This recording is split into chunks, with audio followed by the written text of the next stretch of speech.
যারা সৌদি আরবে আছেন অনেকে চিন্তা করেন যে একটা বিল্ডিং নিয়ে আপনারা ব্যবসা করবেন, কিন্তু আগে পরে না দেখে না বুঝে জিনিসটা না যাচাই করে বিল্ডিং এর কন্ট্রাক্টটা করে ফেলেন। রিসেন্টলি আমার এক খুব কাছের একটা ভাই এরকম একটা ভুল করে ফেলছে। হয়তো কোনো একটা সৌদির মাধ্যমে একটা বিল্ডিং নিচ্ছে ইজার.এসএ। তো এই ওয়েবসাইটের মাধ্যমে আপনি চাইলে বিল্ডিং নিয়ে ভাড়ায় নিয়ে আপনি ভাড়া দিতে পারবেন। এটা বেশিরভাগ মদিনা, মক্কায়, এই সমস্ত এরিয়ায় এরকম আমাদের মতো বাংলাদেশি এরকম বিল্ডিং ভাড়া নিয়ে বিজনেস করে। তো আমি আজকে আপনাদের আমার খুব কাছের একটা বন্ধু, তার সাথে ঘটে যাওয়া এরকম একটা প্রতারণা তার সাথে হয়েছে।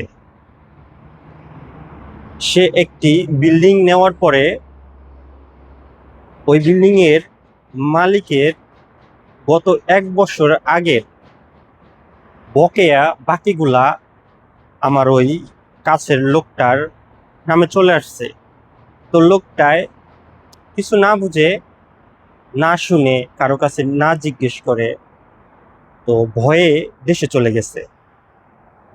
হ্যাঁ, ভয় পাওয়ারই কথা।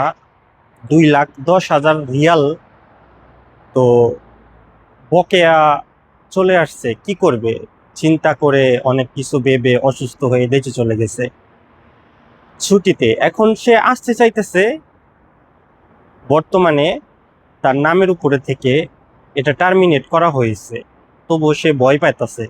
কারণ হচ্ছে যে এই বকেয়া যদি তার দেওয়া লাগে, কোনোভাবে প্রবলেম হয়। তো যাই, আপনারা যাই কিছু করেন, কিছু করার আগে একটু ভাববেন যে আমি কতটুক লিগাল করতেছি বা এটা অলিগাল।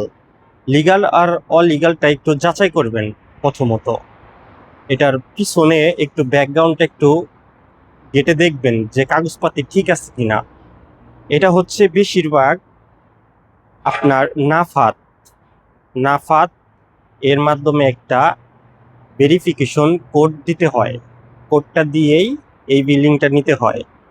তো আমি আপনাদের বলবো যে আমার এই ভাইটির মতো আপনারা ঠকে যাবেন না।